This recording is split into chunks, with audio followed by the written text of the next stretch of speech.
Olá, meus amigos, que a graça e a paz de nosso Senhor Jesus Cristo abençoe cada um de vocês. Estamos aqui para continuar o tema, o segundo advento de Jesus, estudando mais, lendo mais versos bíblicos, se preparando mais para essa bem-aventurada esperança por ocasião do seu regresso sobre a terra. Na primeira parte nós lemos e vemos que Satanás está cegando o entendimento dos descrentes para que não vejam a luz na glória de Cristo, assim sobrecarregando o coração deles com libertinagem e também com negócios e questões seculares, colocando elas em primeiro plano em suas vidas, fazendo com que elas fiquem despreparadas da volta de Jesus e também assim fazendo com que elas desconheçam o caminho da paz e o temor do Senhor. Então é preocupante e é interessante como está abafado uma doutrina que permeia toda a Bíblia, que é o segundo advento de Cristo, o seu aparecimento glorioso sobre as nuvens dos céus, nos libertando de toda dor, de toda morte. É uma questão muito importante. E por ocasião da ascensão de Cristo, ele nos deu uma certeza muito maravilhosa com respeito à sua volta, trazendo mensageiros. E é interessante que não saiu da sua boca, bem no momento da sua ascensão, e sim de santos anjos. E nós lemos isso em Atos dos Apóstolos, no capítulo 1, verso 9 a 11, é dito o seguinte: tendo dito isso, foi elevado às alturas enquanto eles olhavam, e uma nuvem o encobriu da vista deles. E o verso 10, de repente surgiram diante deles 2 homens vestidos de branco, que lhes disseram: Galileus, por que vocês estão olhando para o céu? Este mesmo Jesus que dentre vocês foi elevado ao céu, voltará da mesma forma como o viram subir. Então, da mesma forma que aqueles 2 seres vestidos de branco anunciaram aos apóstolos e aos discípulos o retorno de Cristo sobre as nuvens dos céus, hoje, santos anjos nos perscrutam para que conciosamente nós estudemos a sua palavra para assim identificar o breve regresso de Cristo Jesus sobre a terra. Eles anseiam que nós aprendamos essa doutrina maravilhosa, pratiquemos ela e principalmente anunciemos ela em todos os lugares como pregação, para que assim se cumpra Mateus 24:14.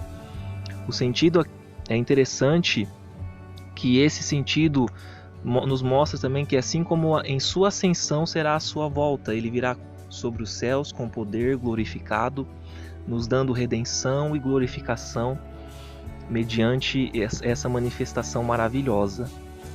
E é interessante que não somente no Novo Testamento, mas em muitos profetas e patriarcas se vê, profeticamente falando, a manifestação de versos que tratam a respeito do retorno glorioso de Cristo, e não somente de seu retorno, de sua vinda, em sofrimento. E nós vemos isso em Jó 19, 25 a 27. E era a confiança do patriarca na época, que diz o seguinte em Jó 19, 25: pois eu sei que o meu Redentor vive e que por fim se levantará sobre a terra. E depois de revestido este meu corpo da minha pele, então em minha carne verei a Deus. Vê-lo-ei ao meu lado e os meus olhos o contemplarão, e não outros. E de saudade me desfalece o meu coração dentro de mim.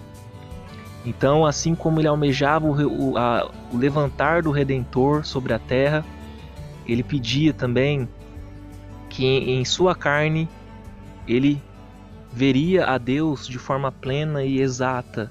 Os olhos dele o contemplaria e o coração dele naquele momento de saudade se desfalecia. E esse é um bom e amável exemplo que todos nós como cristãos devemos seguir. Devemos em nosso coração ter saudades de Jesus Cristo e assim clamar, assim como Jó, que o Redentor ele se levante sobre a terra e se cumpra então o período designado da restauração de todas as coisas. Agora, o que disse Davi sobre a segunda vinda de Cristo?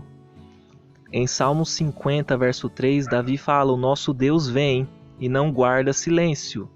Diante dele há um fogo devorador, e grande tormenta ao seu redor, e ele intima os altos céus e a terra para o julgamento do seu povo. Em Salmos 50, 3 e 4, nós lemos a vinda do nosso Deus, não guardando o silêncio, e diante dele um fogo devorador, grande tormenta ao seu redor, intimando todos a um julgamento. E é interessante que essa vinda em fogo devorador nós não devemos temê-la, muito pelo contrário, devemos almejá-la de uma forma plena, pois esse fogo devorador que destrói os ímpios e todos aqueles que permanecem deliberadamente em pecado, pisando na graça de Cristo, por outro lado, nos transforma e nos edifica ao novo céus e nova terra. E nós vemos isso claramente, que não devemos temer esse fogo devorador, quando lemos o profeta Isaías. E é interessante, eu vou até trazer para vocês aqui, de forma secundária, em Isaías 33, no versículo 14 e 15 é dito o seguinte: os pecadores em Sião se assombram, o tremor se apodera dos ímpios, e eles perguntam: quem dentre nós habitará com o fogo devorador? Quem dentre nós habitará com chamas eternas?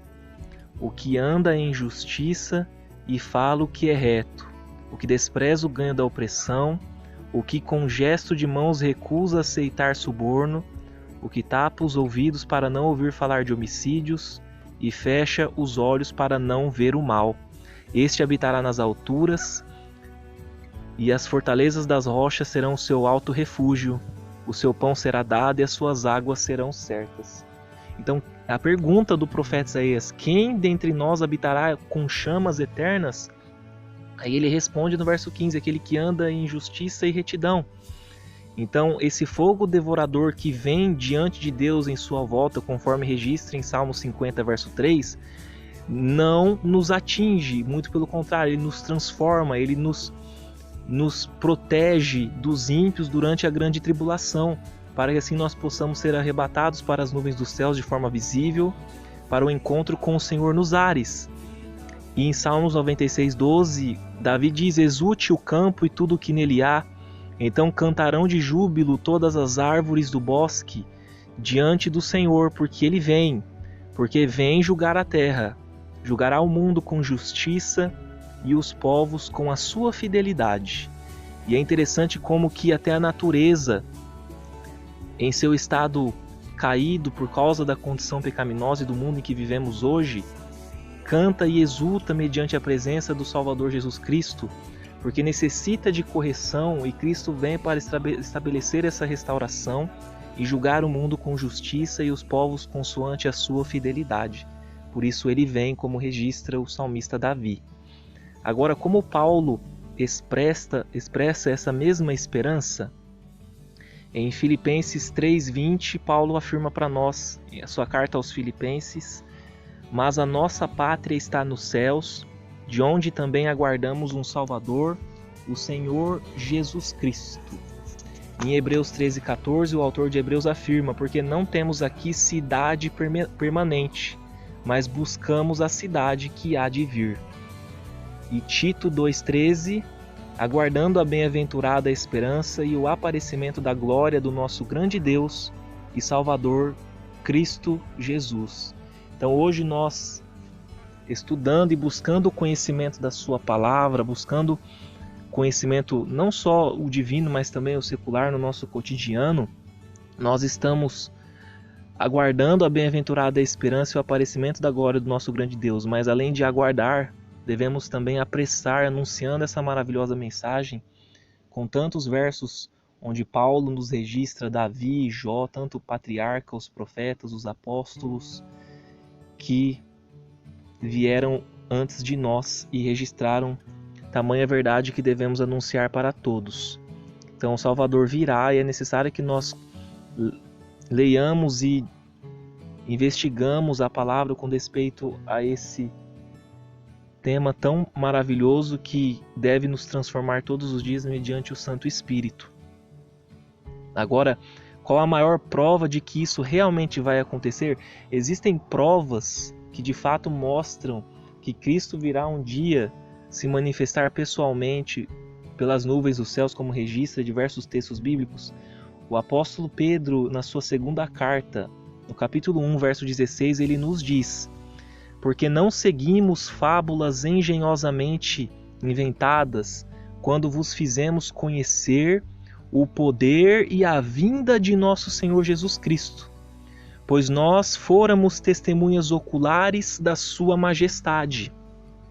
O que Pedro está dizendo aqui, que eles são o testemunho ocular, claro e distinto da manifestação do poder e da vinda de Cristo Jesus, pois foram eles que estiveram no Monte da Transfiguração, conforme registrado em Mateus 17, e os próprios olhos deles viram, e eles lutaram por essa verdade, mantiveram os seus testemunhos desse maravilhoso poder na transfiguração de Cristo Jesus, que representa o reino de Cristo após o seu regresso, e assim o testemunho deles foi mantido vivo e registrado, e é a maior das provas e evidências, pois ninguém daria a sua vida por uma mentira.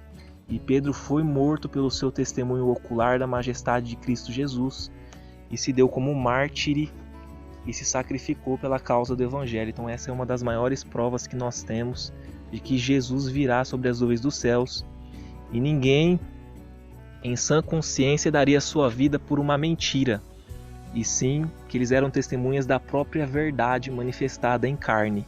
Como diz João 1,14, que a palavra se fez carne e habitou entre nós, cheio de graça e de verdade.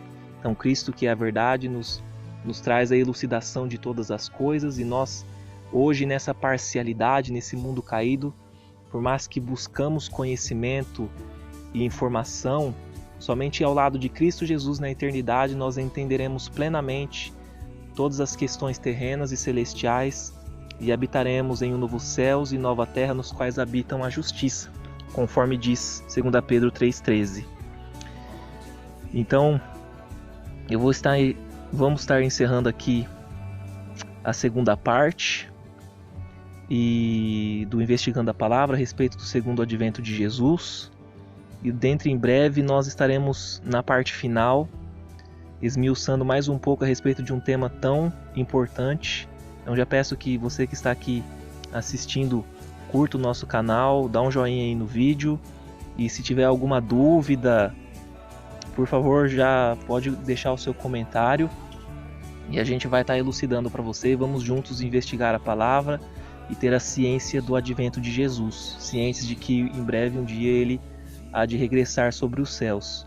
Que Deus abençoe a cada um de vocês. Amém.